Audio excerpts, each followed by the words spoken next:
Bienvenidos. Vamos a resolver hoy un segundo ejercicio sobre capacidad eléctrica de un capacitor o condensador.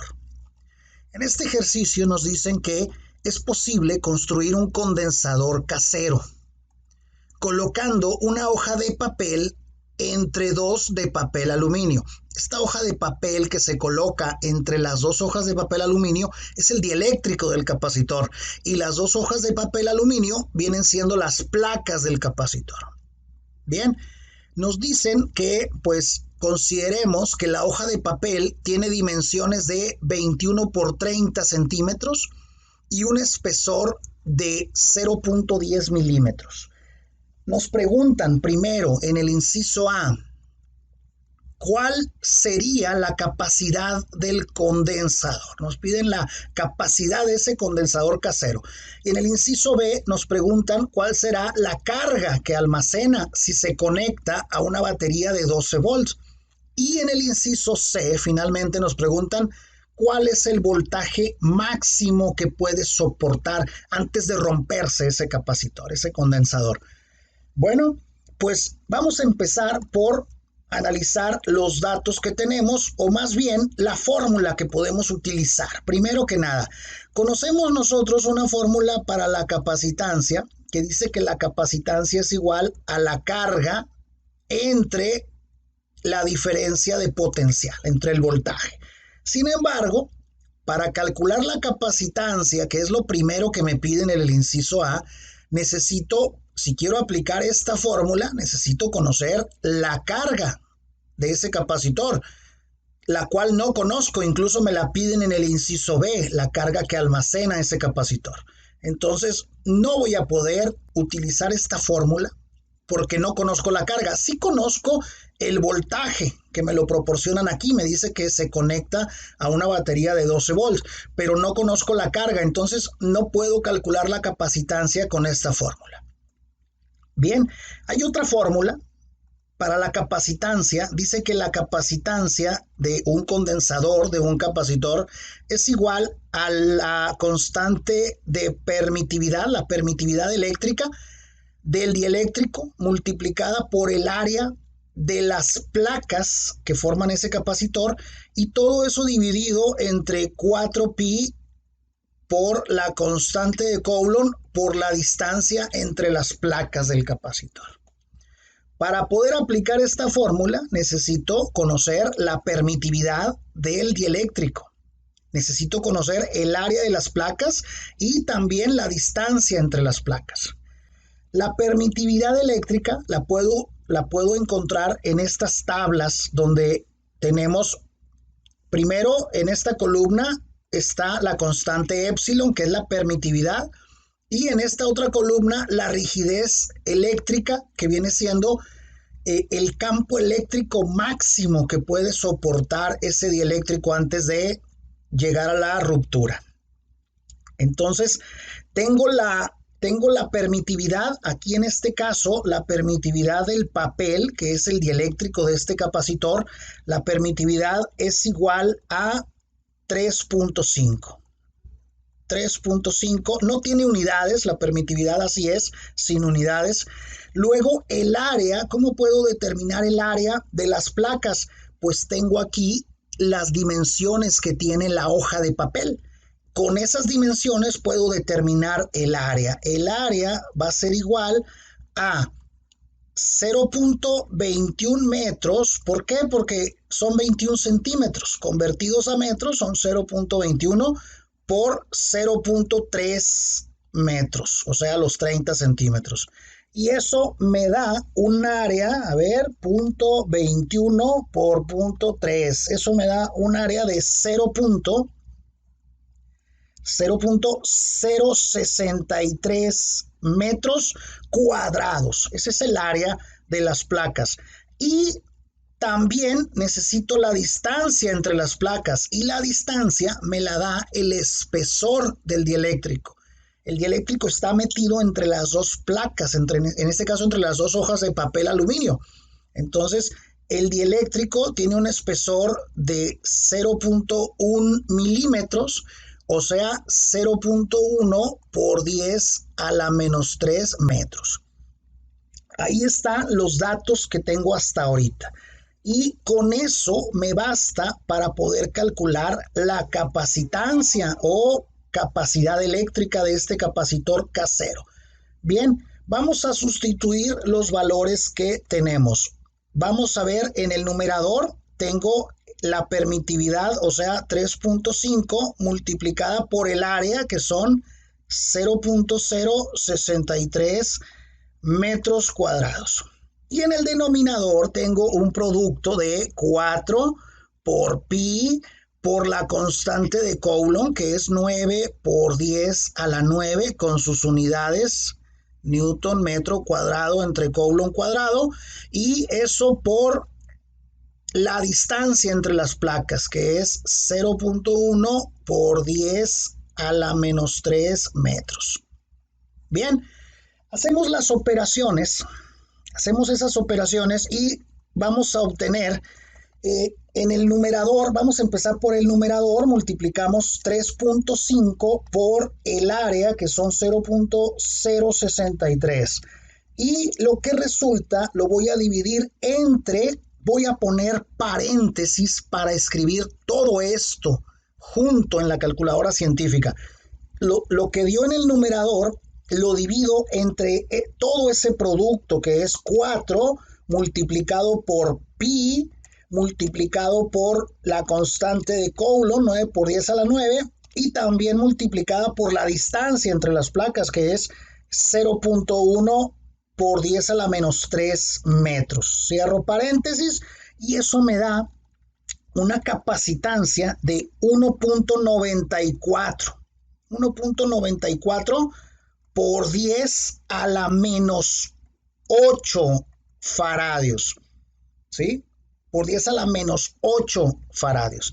Si lo quiero escribir como microfaradios, esto me quedaría como microfaradios, lo puedo escribir como 0.0194 microfaradios. ¿Sí? Este es el resultado del primer inciso. Y algunos dirán, pues, ¿de dónde salieron las unidades de faradios? Sabemos que es capacitancia y tienen que ser unidades de faradios, unidades de capacidad eléctrica, de capacitancia. Pero vamos a explicar rápidamente, tratar de hacerlo rapidito, de dónde salen exactamente los faradios. Voy a tomar las unidades únicamente que tengo aquí. En el numerador tengo metros cuadrados. Y en el denominador tengo Newton metro cuadrado entre Coulomb cuadrado, y eso multiplicado por metros que tengo acá. ¿Sí? Voy a borrar ya todo esto y voy a trabajar con las unidades para llegar a las unidades de capacitancia, de capacidad eléctrica, que son los faradios, como algo adicional. ¿Sí?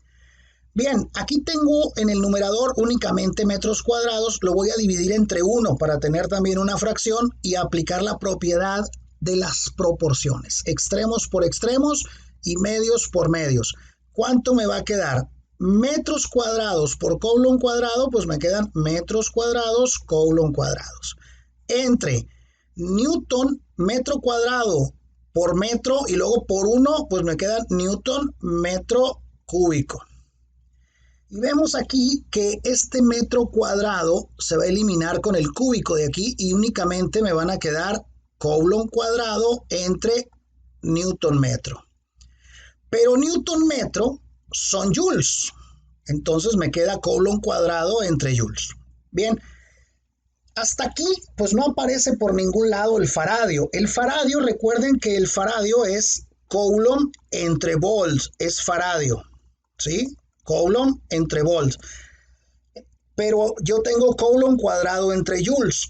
Sin embargo, recuerden que joules son unidades de trabajo.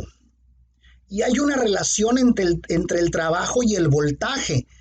El voltaje o los volts, ¿sí?, es igual a joules entre Coulomb. O sea, trabajo entre carga es el voltaje, que son joules entre Coulomb. Por lo tanto, joules es igual, despejando de aquí, vean que joules es igual a volt coulomb. Entonces, esta expresión la puedo escribir como coulomb cuadrado entre joules, pero joules es volt coulomb. Y vemos que este coulomb que está dividiendo se cancela con este cuadrado y me queda coulomb entre volts. Coulomb entre volts son faradios. De esta manera comprobamos que efectivamente las unidades que deben de resultar ahí son faradios. Las unidades de capacitancia, las unidades de capacidad eléctrica. Bien, de esta manera ya tenemos resuelta el primer inciso, el inciso A, con este valor. Lo vamos a anotar aquí. El resultado de este inciso fue 1.94 por 10 a la menos 8 faradios. Lo vamos a anotar ahí porque lo vamos a ocupar posteriormente. Ahorita vamos a ver. ¿Sí? Ya vi que me piden carga posteriormente. Entonces, en el inciso B me dicen qué carga almacena si se conecta a una batería de 12 volts. Pues en el inciso B me dan otro dato. Me dicen que el voltaje o diferencia de potencial delta B es igual a 12 volts. Y nos preguntan cuál será la carga. Pues ahora sí puedo aplicar aquella fórmula que dice que la capacitancia es igual a la carga entre la diferencia de potencial. Despejando carga de aquí, la carga me queda igual a la capacitancia por la diferencia de potencial o voltaje. Entonces, sustituyendo, la carga va a ser igual a la capacitancia que ya calculamos en el inciso A, 1.94 por 10 a la menos 8 faradios, la voy a multiplicar por la diferencia de potencial, que son los 12 volts. Multiplicamos entonces el 1.94 por 10 a la menos 8 faradios, multiplicado eso por 12 me da una carga de 2.3, le vamos a poner 2.32 por 10 a la menos 7 coulomb. Esta es una carga, las unidades son coulomb. Y dirán algunos, pues si aquí tengo faradios y acá tengo volts, ¿de dónde salen los coulomb? Pues recuerden que los faradios también son coulomb sobre volt. Entonces yo puedo poner, en lugar de faradios, puedo poner las unidades de coulomb sobre volt, aquí, coulomb por volt, y ahora sí, volt se eliminan con volt y me quedan únicamente coulombs. De esa manera ya tengo resuelto el inciso B. En el tercer inciso, el inciso C, me piden que determine el voltaje máximo que puede soportar ese capacitor. Bueno, para eso, para determinar ese voltaje, ya no necesito estos datos.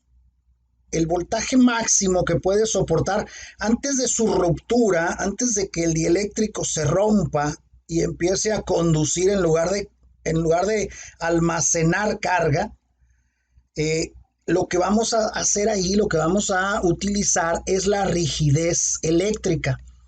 La rigidez eléctrica del papel, obviamente, que es de 16 por 10 a la 6 volts por metro.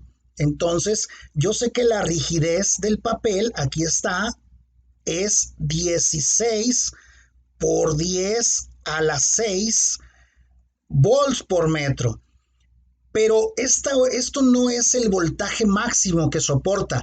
Esto es los volts por metro. ¿Qué tengo que hacer? Multiplicarlo por el espesor de ese papel, por el espesor de la hoja de papel. El espesor es de 0.1 por 10 a la menos 3 metros, que son los 0.1 milímetros. Y entonces el voltaje máximo, ahora sí, me va a quedar en volts, porque metros se va a cancelar con metros, y al multiplicar 16 por 10 a la 6 por 0.1 por 10 a la menos 3 me da que el voltaje máximo es de 1600 volts.